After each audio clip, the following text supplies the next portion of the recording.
Angel by Jacqueline Wilson. Chapter 9.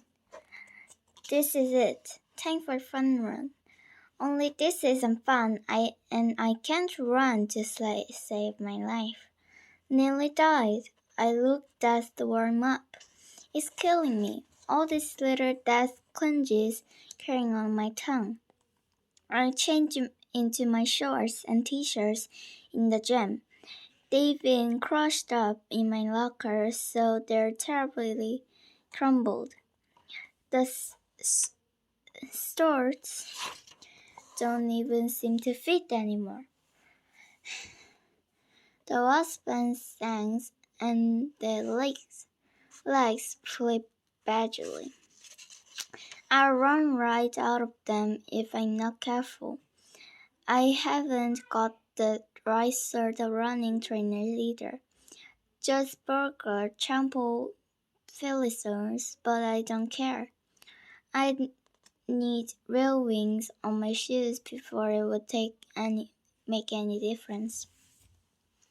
This is going to be so humiliating. Julie Mars and Laura Moss are also getting changed. Julie's the girls' sports captain of the whole school, for God's sake, and beefy old Laura, almost as bad in all the first teams, and a serious swimmer too. I bet her smelling pink things alone weigh more than me. I feel so stupid and skinny. They're staring at me cautiously, wondering what on earth I'm doing here. I stumble out of the changing rooms and trudge through the playing fields. I already feel exhausted and I haven't even started yet. There's a whole group of sporting wonders scratching albatross like they're about to compete in the Olympics. I think I'll simply slang away again. Mrs. Lermer spotted me. He gives me a big friendly wave and bounces over. Jade, I'm so glad you came. How are you doing? Stupid question. Still, you might find it helps just a little to have a bit of exercise. Now, I gather running isn't your favorite activity, right? I nod fearfully.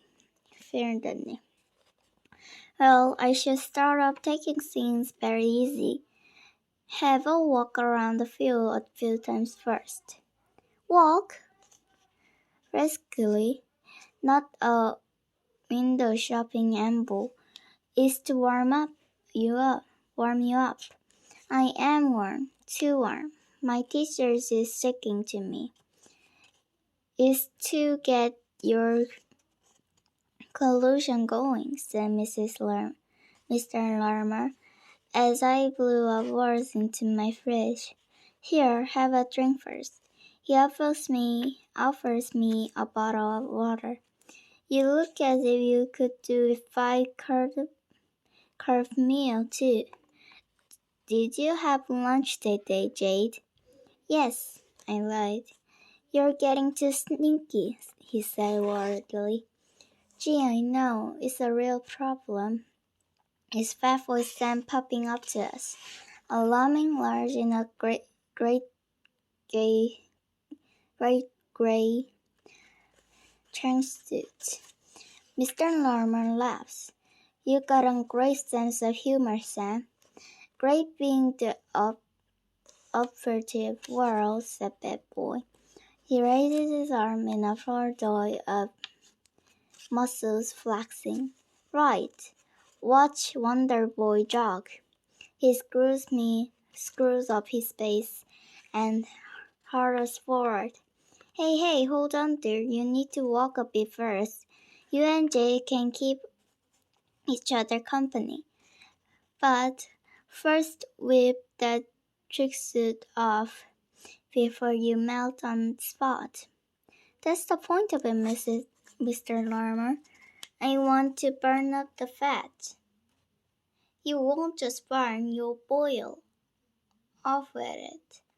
Oh, sir, do I have to? I don't want to strip up in front of Jade. It embarrasses me. I think he's fooling about it. He does go even redder as he takes the trunk shoot off.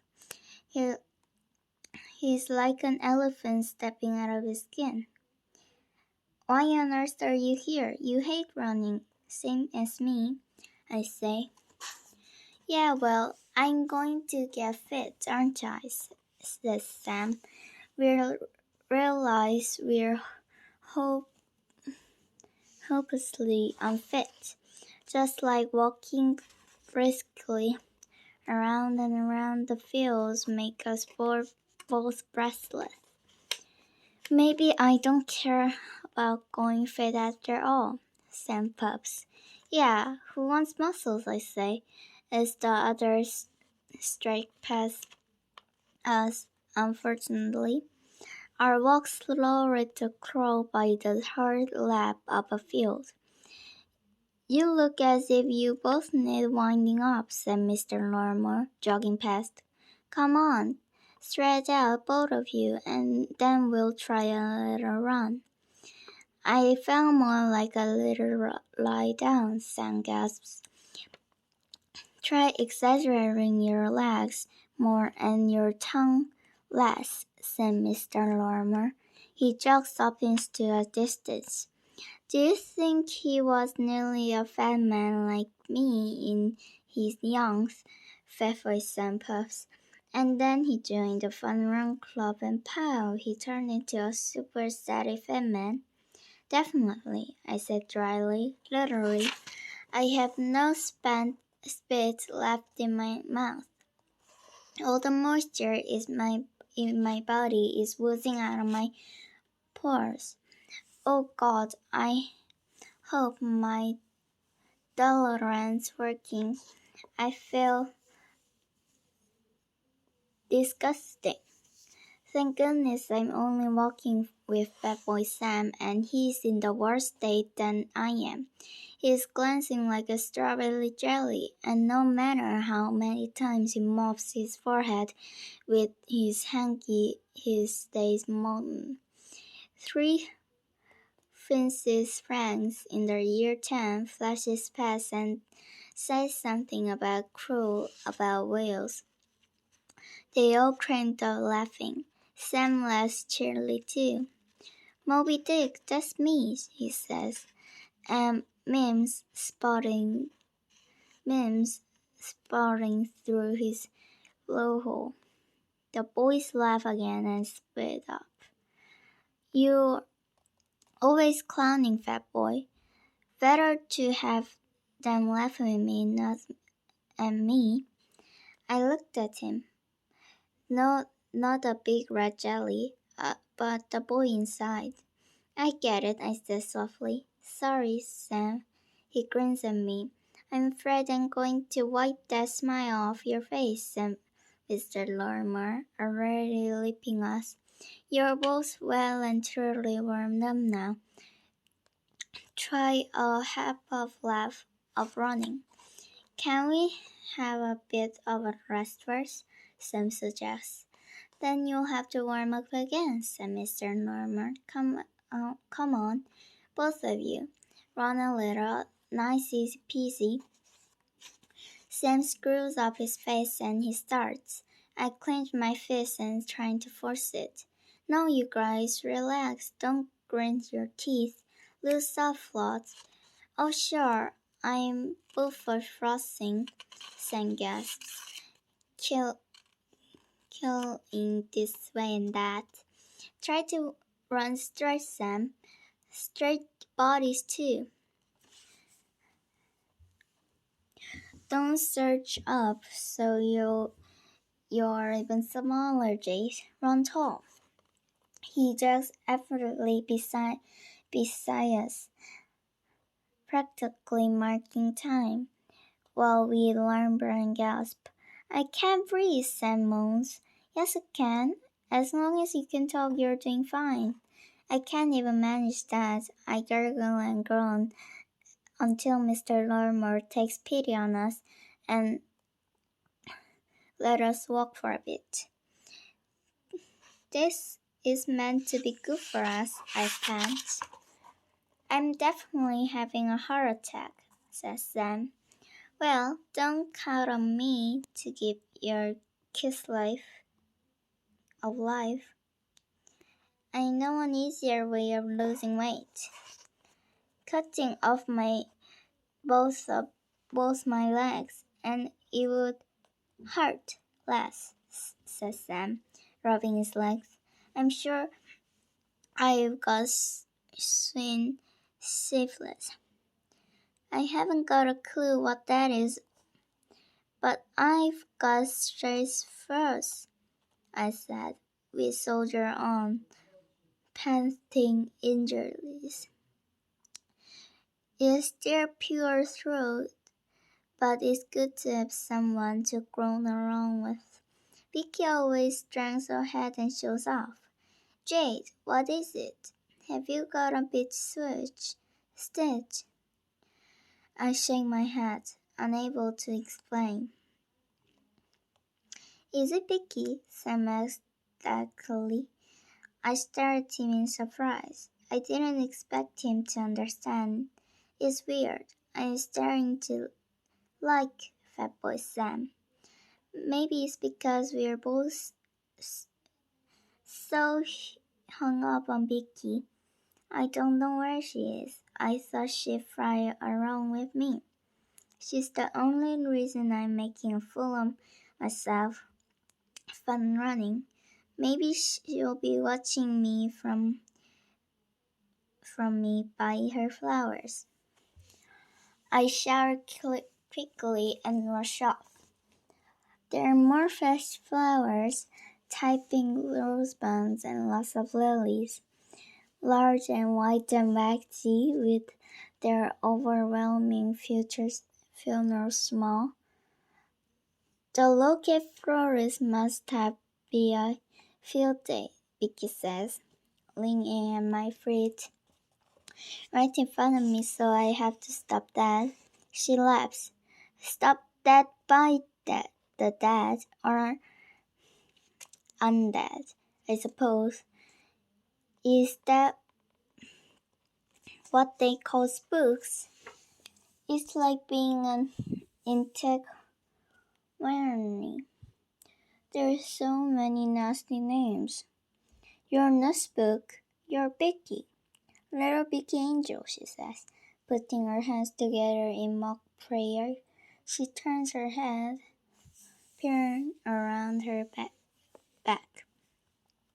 I can't make wings. I keep trying to invent them.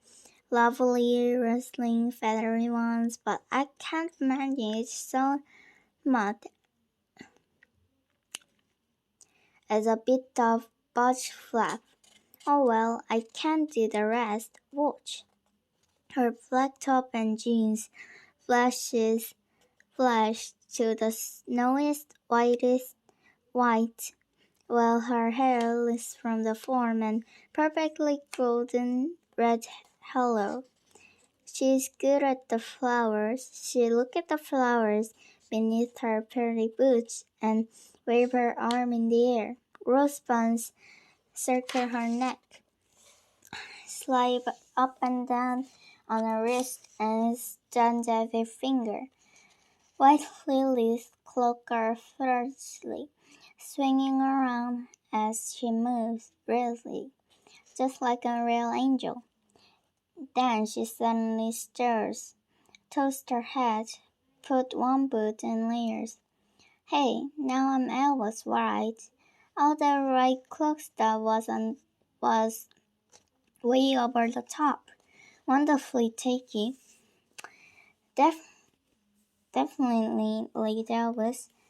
She started a spot and Presley imitation, wiggling her hips in the white danger feathers and turned the pure boots into electric blue shoes. I have to run away before I crack up laughing. Wait for me, haven't you done enough running today?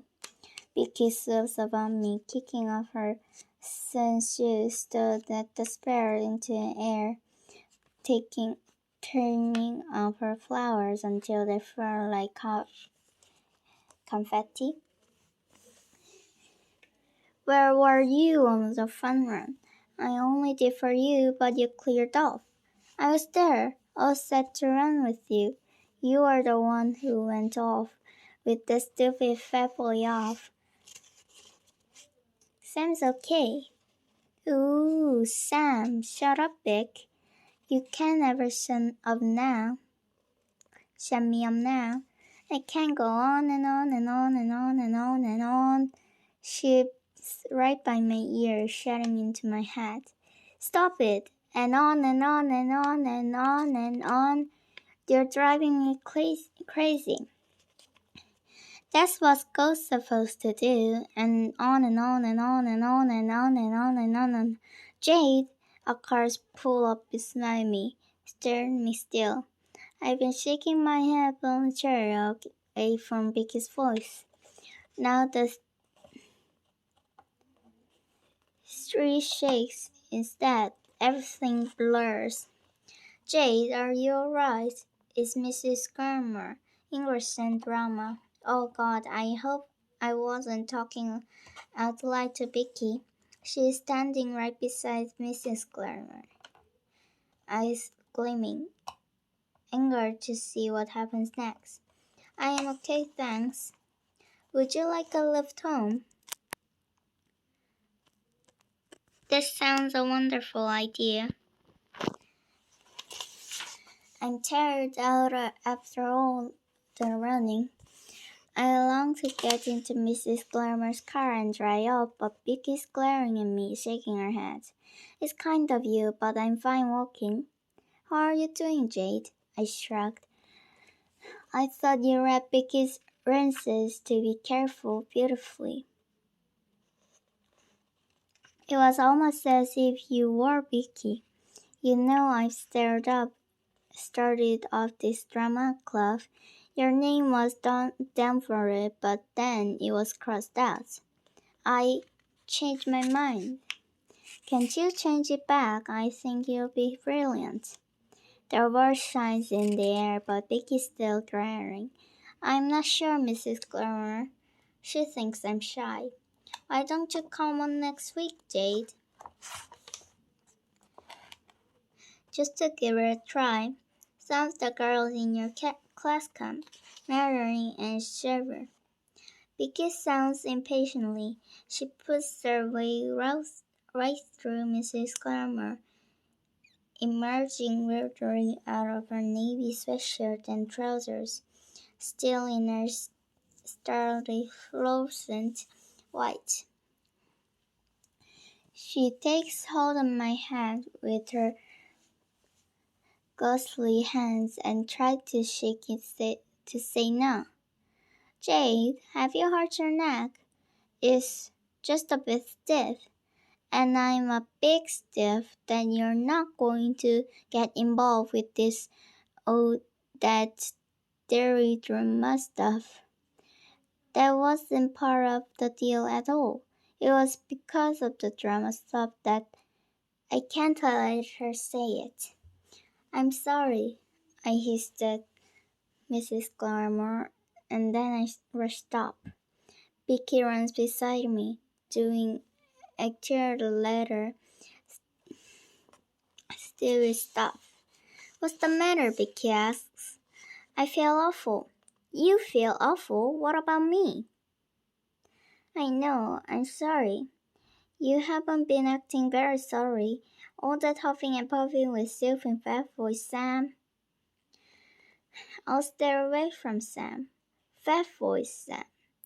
Absolutely graciously glamorous feather that Fat Voice Sam.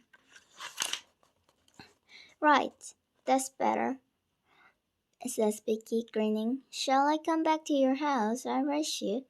She splendid up and leave me way behind.